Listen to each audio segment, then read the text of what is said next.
दोस्तों अभी फरवरी में गवर्नमेंट की तरफ से बजट में अनाउंसमेंट किया गया था कि आप अपने पिछले 2 सालों की इनकम टैक्स रिटर्न यानी कि आईटीआर फाइल कर सकते हैं। और इस साल की इनकम टैक्स रिटर्न तो आप वैसे ही फाइल कर सकते हैं क्योंकि ड्यू डेट अभी बाकी है।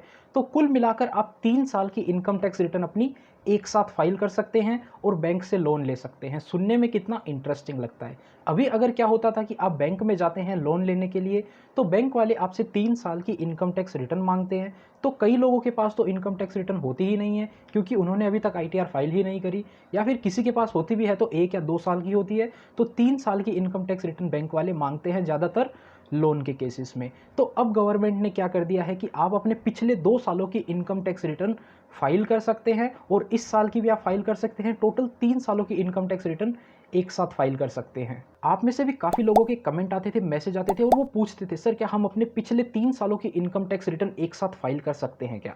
तो अभी तक तो मेरा जवाब नहीं होता था, लेकिन अब काफ़ी कुछ बदल गया है। इस वीडियो में अपन जानेंगे क्या है ये 3 सालों की आईटीआर का रूल, कौन कौन इसको फाइल कर सकता है, कौन कौन इसको फाइल नहीं कर सकता है, और क्या आपको अगर बैंक से लोन लेना है उसके लिए 3 सालों की इनकम टैक्स रिटर्न चाहिए, तो आपको क्या ये फाइल करनी चाहिए या फिर नहीं।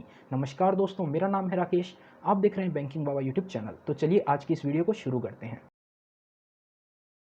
दोस्तों अभी तक क्या होता था कि अपने पास आईटीआर के 7 फॉर्म होते थे, ITR 1, ITR 2, ITR 3, ITR 4, ITR 5, ITR 6 और आईटीआर 7। अभी तक ये 7 ही फॉर्म हुआ करते थे। इन 7 में से ही आपको कोई ना कोई फॉर्म फाइल करना होता था। इंडिविजुअल के लिए 1 से 4 तक के ही आईटीआर फॉर्म होते थे। लेकिन अब एक नया फॉर्म आ गया है आईटीआर यू, यानी कि आईटीआर अपडेटेड। यानी कि आपने पिछले 2 सालों की इनकम टैक्स रिटर्न फाइल कर दी है या नहीं करी है, तो आप उसको अपडेट कर सकते हैं आने वाले 2 सालों के अंदर। यानी कि जिस भी साल की इनकम टैक्स रिटर्न है, उस फाइनेंशियल ईयर के रेलेवेंट असेसमेंट ईयर खत्म होने के बाद 24 महीने के अंदर अंदर आप इनकम टैक्स रिटर्न फाइल कर सकते हैं। यानी कि फाइनेंशियल ईयर सपोज 19-20 की अपन बात करें, तो उसका रेलेवेंट असेसमेंट ईयर होता है 20-21। यानी कि 20-21 जब खत्म होता है, 31 मार्च 2021 को वो ईयर खत्म होएगा। उसके अगले 24 महीनों के अंदर अंदर, यानी कि 31 मार्च 2023 तक आप उसकी इनकम टैक्स रिटर्न अब फाइल कर सकते हैं फाइनेंशियल ईयर 19-20 की। पहले क्या हुआ करता था कि आप जिस भी फाइनेंशियल ईयर की इनकम टैक्स रिटर्न की बात करते हैं, जैसे कि फाइनेंशियल ईयर 19-20 की अपन बात करें, तो उसका जो रेलेवेंट असेसमेंट ईयर है 20-21, यानी कि 31 मार्च 2021 के बाद में आप उस इनकम टैक्स रिटर्न को फाइल नहीं कर सकते थे। लास्ट डेट किसी भी तरीके से, यानी कि जुलाई की जो लास्ट डेट होती है वो तो आप बिना लेट फीस की होती है, उसके बाद में आप लेट फीस के साथ में भी इनकम टैक्स रिटर्न फाइल कर सकते हैं, बिलेटेड रिटर्न, और उसके बाद में आप रिवाइज भी कर सकते हैं। सारा कुछ मिलाकर 31 मार्च रेलेवेंट असेसमेंट ईयर के बाद में आप कुछ भी नहीं कर सकते थे। लेकिन अब उसके बाद में 24 महीने का और टाइम दे दिया गया है। लेकिन इसमें आता है एक ट्विस्ट, आप बिना किसी लेट फीस, बिना किसी पेनल्टी के तो आईटीआर फाइल नहीं कर सकते। तो गवर्नमेंट ने इसके लिए 2 रूल रखे हैं। यानी कि फाइनेंशियल ईयर 2019-20 की रिटर्न अभी आप फाइल करना चाहते हैं, तो उसके लिए आपको मिनिमम टैक्स लाइबिलिटी पे करनी पड़ेगी। यानी कि आप नील रिटर्न फाइल नहीं कर सकते हैं।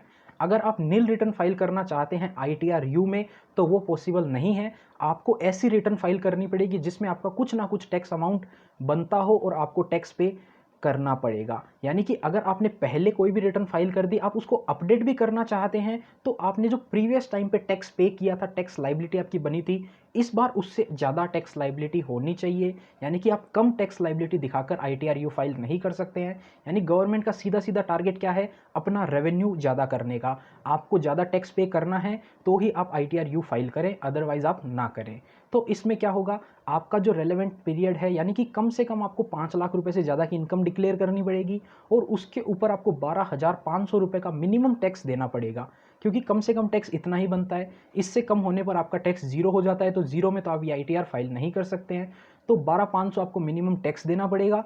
उसके साथ साथ में 19-20 की अगर आप रिटर्न फाइल कर रहे हैं, तो आपको 50% की पेनल्टी भी पे करनी पड़ेगी टैक्स अमाउंट के ऊपर।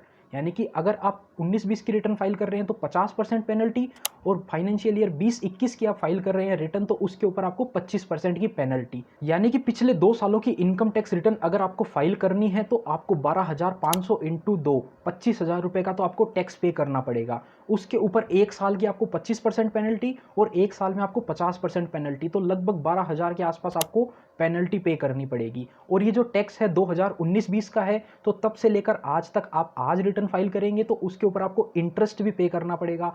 तो कुल मिलाकर आप मान के चलिए, अगर आप 2 सालों की इनकम टैक्स रिटर्न फाइल करते हैं तो कम से कम आपका 40,000 रुपये का खर्चा आने वाला है। उसके बाद में आप किसी प्रोफेशनल या किसी सीए की मदद से करवाते हैं ये काम, तो आपको कम से कम 5,000 रुपये वो भी फीस चार्ज करेगा। तो मान के चलिए इस साल की इनकम टैक्स रिटर्न आपकी तीसरी हो जाएगी।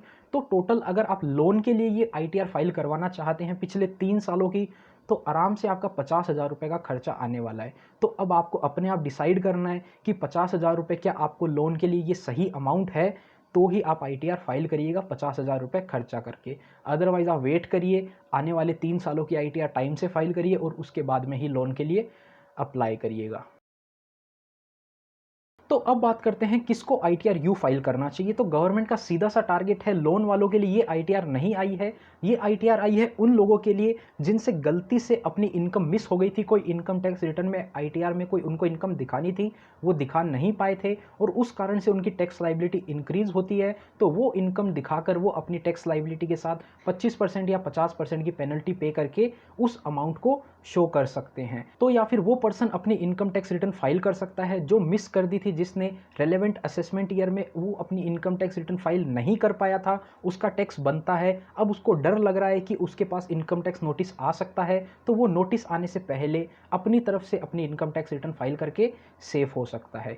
और अगर कोई पर्सन ऐसा है जिसको नोटिस आ गया है, उसका असेसमेंट ओपन हो चुका है इनकम टैक्स डिपार्टमेंट की तरफ से, तो वो पर्सन अब ऐसा चाहते हैं कि हम अपनी पेनल्टी वगैरह सब कुछ पे करके अपना केस क्लोज करवा दें, तो ऐसा नहीं हो सकता है। अगर आपका केस ओपन हो चुका है तो अब आपको वहीं से ही ट्रीटमेंट करवाना पड़ेगा, आप अब वो आईटीआर यू फाइल नहीं कर सकते हैं। तो उम्मीद करते हैं दोस्तों आपको समझ में आ गया होगा आईटीआर यू किसके लिए गवर्नमेंट ने लॉन्च करी है और किसके लिए नहीं करी है। तो अगर वीडियो पसंद आई हो तो लाइक करना, चैनल पर नए हो तो चैनल को सब्सक्राइब करना।